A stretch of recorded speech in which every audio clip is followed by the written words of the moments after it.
ګرانو کتونکو السلام علیکم. زه محمد سلمان همدرد د حق غږ پښتو چینل خبري لنډیز کې ستاسو کوربه اوس تاسو پام را اړوم د مهمو خبرونو لنډیز ته.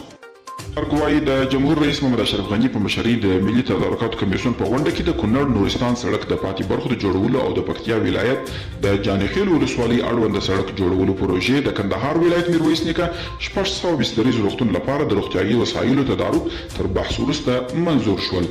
قریشي حمدالله محب ته ویلي خوله دې واک کې کړه ګنې پاکستان به در سره خبرې هم ونه غواړي.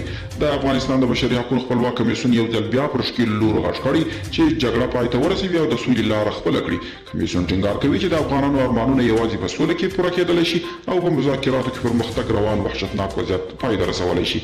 ترکیه په توره بهیره کې د 115 میلیارد متره مکعب غاز زیرمه موندلې او د حزب اسلامي مشر ګلبدین حکمتیار د پاکستان له سفیر سره د افغان سولې په اړه خبرې کړې دي.